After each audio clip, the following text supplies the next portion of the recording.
Good morning. Good morning. This is Charles Coachman, and this is Coachman on Real Estate. Coachman on Real Estate. I am Charles Coachman. I am with Keller Williams Realty, Silicon Valley. If you want to reach me by phone, you can reach out at 408-439-0766. Text or call. We'd love to hear from you. And then you can also find me on Facebook under Charles Coachman Realtor or Charles Coachman. And then you can also send me messages on Messenger. I like to remind people that buying and selling of real estate is a team business, and no team is complete without the coach. No team is complete without the coach. I want to let you know where we can also be found. Again, you can find me on Facebook at Charles Coachman Realtor, at Keller Williams Realty, Silicon Valley. You can find more information about us at charlescoachman.com or mysiliconvalleyhomes.com. And then again, you can find us on Google. You can find us on YouTube with old videos there. We are doing 3 shows on Mondays, Wednesdays, and Fridays. We're doing a Bible show, Bible study, 7 days a week. On Mondays, Wednesdays, and Fridays, we're doing our real estate show at 9 a.m. We are doing a music show at 3 p.m. 3 p.m. It's all about rock and roll. Rock and roll and all sorts of music from the 50s to today, although I try and keep it between the 50s and the 90s at the latest. Let's see. We normally start out our show doing one thing, and that's giving some happy birthday shout outs. So happy birthday shout outs to Tony Thorpe, our Canadian brother. Tony Thorpe, happy birthday to you. Roger Palmieri. Roger is a business coach and just a terrific guy. He is also a veteran. So Roger, happy birthday to you. Alexander Friend. Alex is the son of my friends, Ann and Bill. Unfortunately, Bill just passed away, but Alexander, I'm wishing you a very happy birthday. And then the last person here is Winona Denise Morris, who I have known as Denise for several years. She is a real estate broker within Tarot, and she is a terrifically fine lady. Her and her husband I have known for many years, not only through real estate, but by the East Valley YMCA. So, Tony, Roger, Alexander, Winona, happy birthday to you. If it is your birthday out there, happy birthday to you. Have a wonderful day. God bless. All right. And then I also like to talk about the companies that we are using. And number one is the Grow Live Academy. That's Ken Wall's program. Ken Walls has created this program to help people to go live, to grow their businesses by going live. And it is a terrific program. So check it out. That is www.growliveacademy.com. And then StreamYard.com is the platform that I am using to go live right now. So StreamYard.com. And then I am keeping in touch with my clients using Hippo Video. Hippo Video. I can send a video attached to an email. Clients don't have to upload. They don't have to download.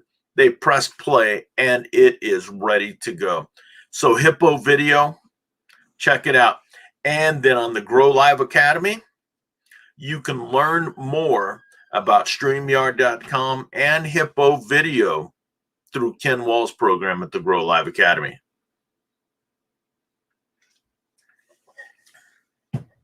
So let's get on to real estate. And if you would like to share this out, please do. If you were listening on a replay, go ahead and put hashtag replay on there. I'd sure like to find that and track that. So we are talking about California real estate. I am normally talking about San Jose, Santa Clara County, the Silicon Valley. But here's something for all Californians. and Californians that have lived in their home for a few years. Let's say those folks that are 55 and above, because what I want to talk about is Proposition 19. Proposition 19, which was just passed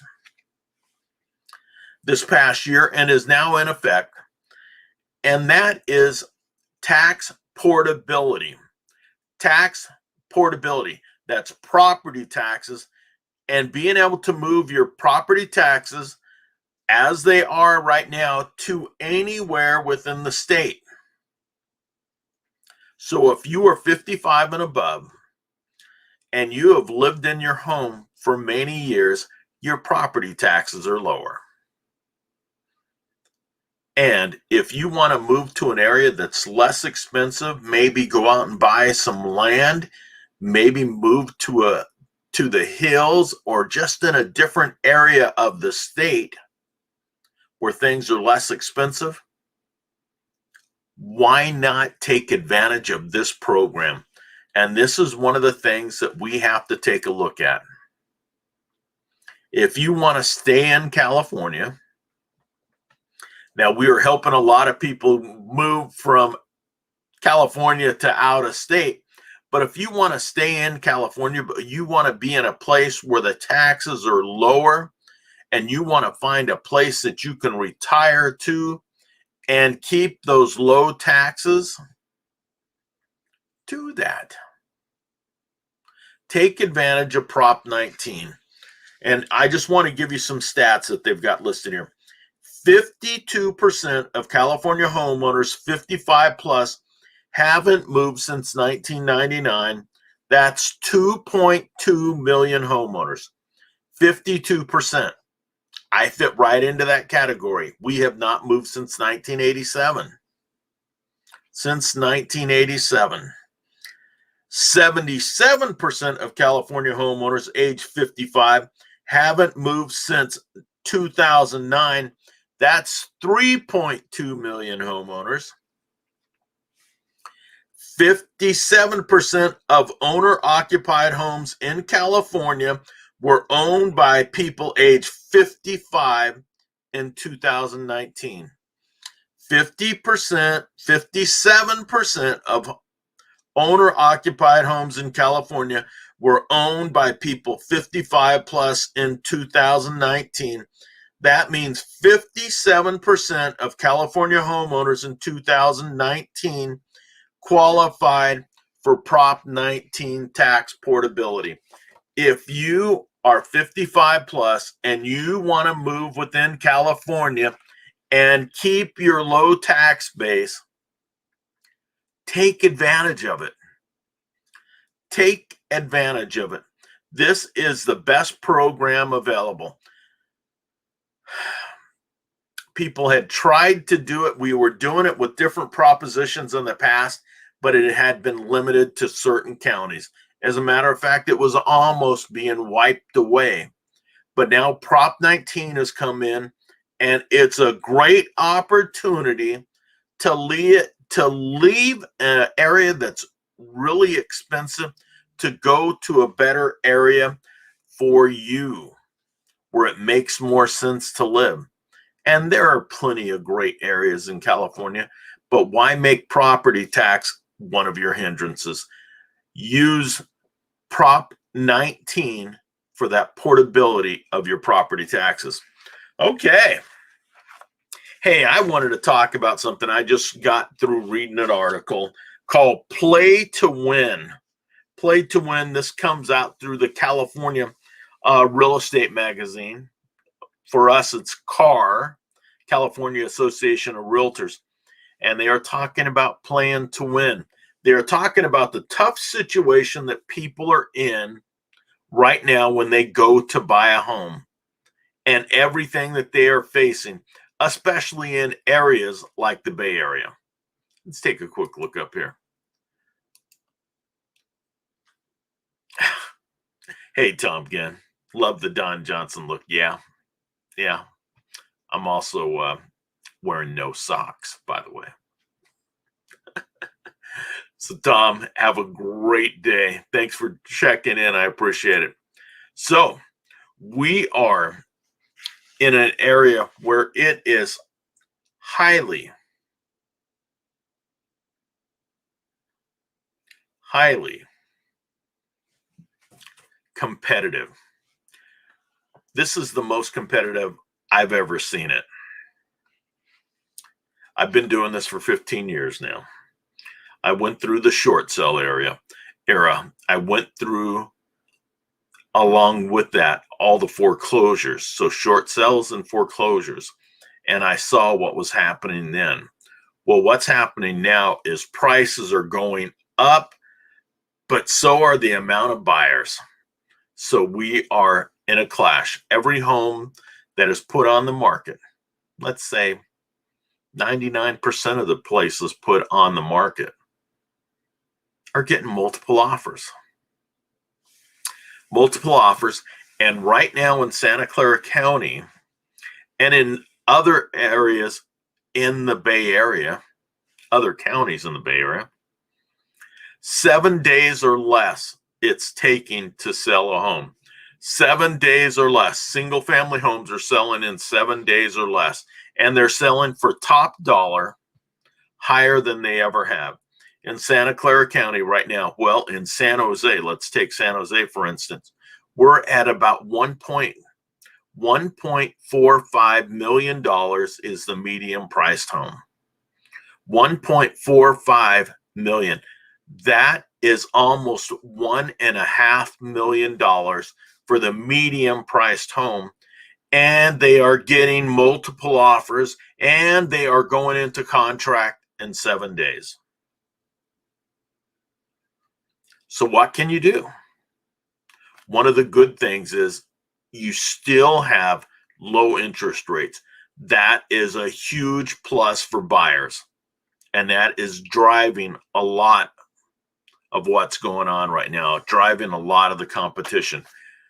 The other thing that's driving the competition is people's FOMO, the fear of missing out.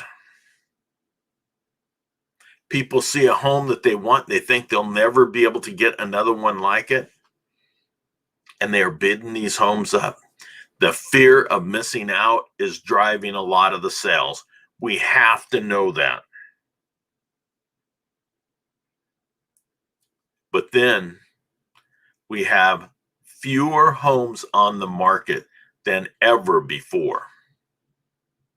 Fewer homes on the market than ever before.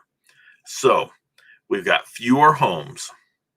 People are fearing missing out. We have interest rates that are allowing people to expand their buying capabilities. And prices are still being driven. They're being driven up. We're starting to see a few more homes come on the market, but not that many. So here's we're going to give you a list of things that you can do to try and get a leg up on the competition. One of the things that I like to talk about, people, is get your financing in place first. Get your financing in place first. The ink on the listing agreement is not even dried. Exactly. As soon as you put that home on the market, there are people knocking on the door. As soon as you put a sign in the front yard that says coming soon, you're getting multiple calls. We just experienced it this week on a home that I just listed. And within 2 days of putting it on the market, we had multiple offers. And a lot of people were really upset that they didn't get an opportunity to see the home. But that's what this market is about. So we have to make sure people are aware of it. So the number one thing that I tell buyers to do is get your paperwork done with the lender.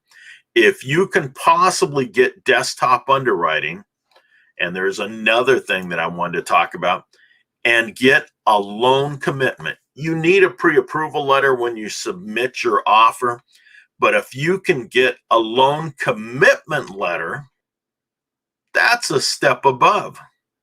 That's a step above. With the loan commitment letter, it's saying all you need to do is give us the address. you are ready to fund. So those people that are running with cash offers, but are trying to get a little bit more of that house, maybe with a little bit more, less money because they're going all cash, fight them with a loan commitment letter. Because that loan commitment letter, as far as sellers are concerned, if it's explained right, it's the same as cash, because all they need is the address and the price and the agreement, and they're ready to go. And that's one of the next things we're going to talk about. How many people are waiving inspections? Exactly. So bring your best offer, not just the best price. So we want to make sure that you are doing it. Don't start negotiating. Don't come in low because you may not get a counteroffer. Come in with your best offer, and you want to make sure that you're doing exactly what your offer says you're going to do. Make nice with the listing agent. Hey, if a listing agent has a home that one of your clients want, but you have upset that agent in the past, and you have done things that were counterproductive in a past offer, the agents remember that, and they don't want to work with you again. And we have to understand that. If you've made a commitment in the past and you've fallen out, know that it's going to work against you. When you are wanting to work with an agent, you want to find out what types of terms are the sellers looking for. Is there anything that we can do that will make our offer stand out? Terms, terms, terms. Does the seller need a little extra time in the house? Is there something that we can help them with? We want to find out what we can do to make our offer stand out. And it's important. Make it stand out. Do what you can. Probe the listing agent as much as you can, and do it. Do it. Think out of the box. Knock the walls down in that box. Make sure that you understand whatever that seller may need to make your offer stand out. If they haven't done the inspections, say that you'll do the inspections if that's something they want to do. Here was the one that Tom had mentioned. Consider waiving or minimizing contingencies, and part of that is inspections. We have a loan contingency. We have an appraisal contingency. We have inspection contingencies. If you want to waive them, do it. One of the things that we're finding out right now, though, is over the last year, this has been happening an awful lot, because even though we've been through a pandemic, with the low amount of inventory and pent up buyer demand, we've got people that are waiving all the contingencies. Now we have got lawsuits coming, and they are stacking up. And I wanted to bring out one of my letters that I'd received from an attorney, one of our best known attorneys in the Santa Clara County. And he is saying, do what you can not to put an offer in and waive all those contingencies. If you are a seller, don't waive all those contingencies. Don't make that one of your demands. Give them a few days. If they say they're willing to do that and they have met the other terms that you are interested in, do not waive their contingencies. Give them a couple of days. So I'm going to take the offer that we just got this week. We accepted an offer for less money They were waiving contingencies. Hey, that's great. Waive those contingencies. But I told my clients, let's give them 3 days contingencies. So they can talk with their lender further.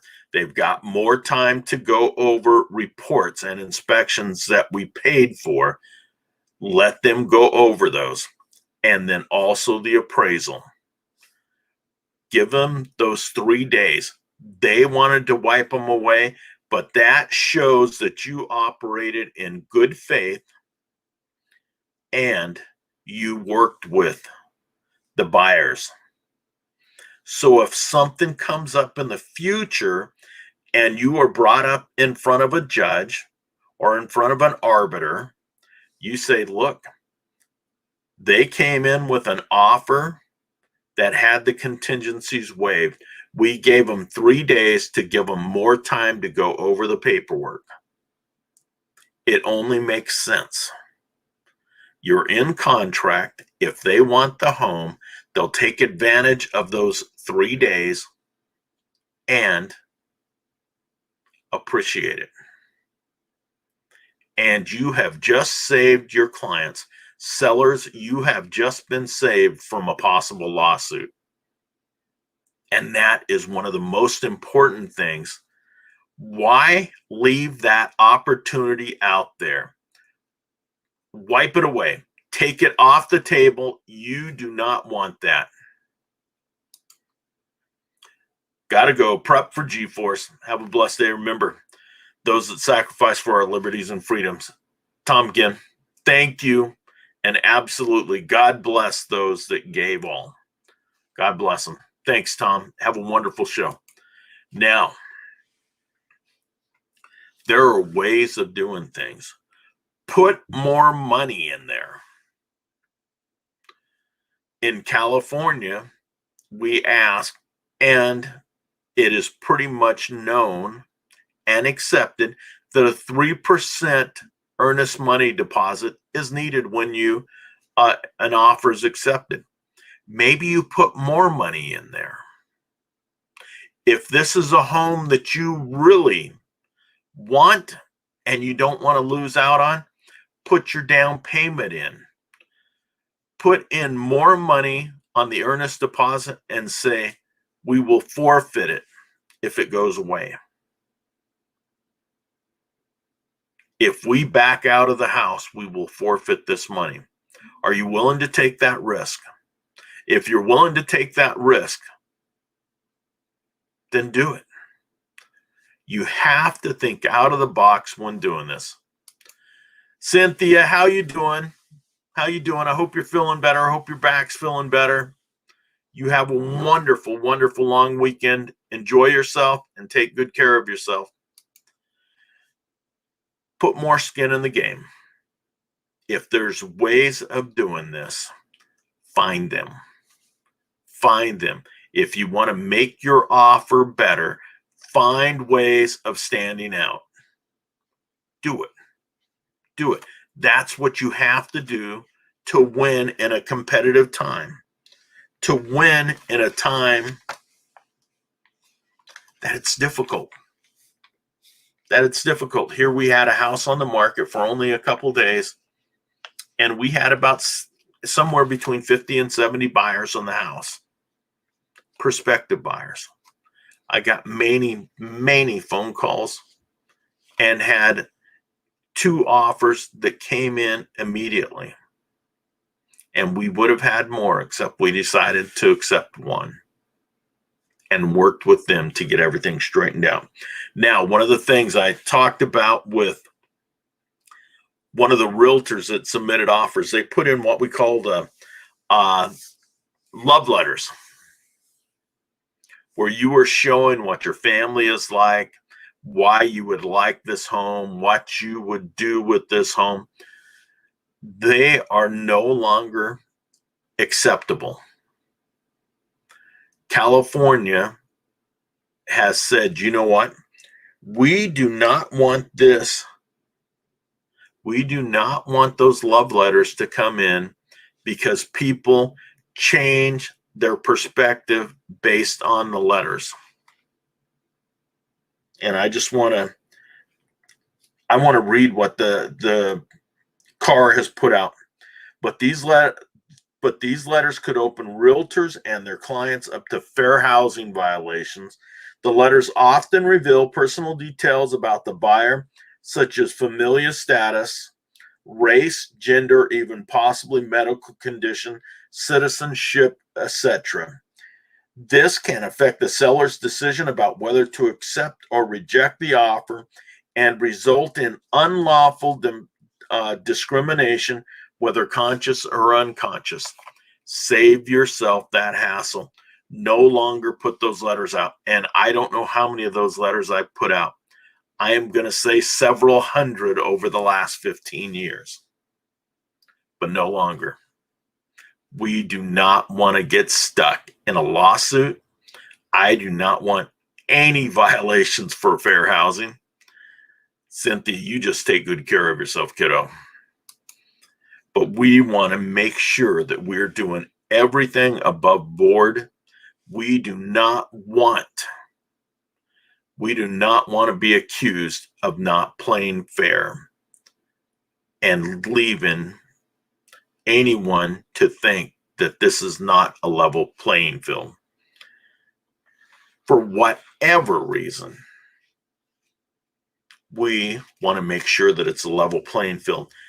But those items that you can play to win with, do them.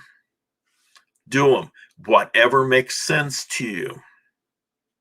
Even sometimes if it doesn't make sense, you want to take the opportunity. If you have found the house of your dreams and you don't want to let it get away, play to win, but play smart. Well, this is Charles Coachman. This is Coachman on Real Estate. And we are going to take the weekend off. We are going to be having our 3:00 show, which is our music show. Would love for you to join us there. We are going to be talking about the Eagles this afternoon. We'll do our This Day in Music and talk about the Eagles, but this show is all about real estate. Have a wonderful day. Happy Memorial Day. God bless all the families who have members that have sacrificed all for our nation. God bless you all. We wish you all the best. And for our military members right now, be safe out there. For our first responders, be safe in your positions. And have an awesome Memorial Day weekend. God bless. I look forward to seeing you on Monday. Bye.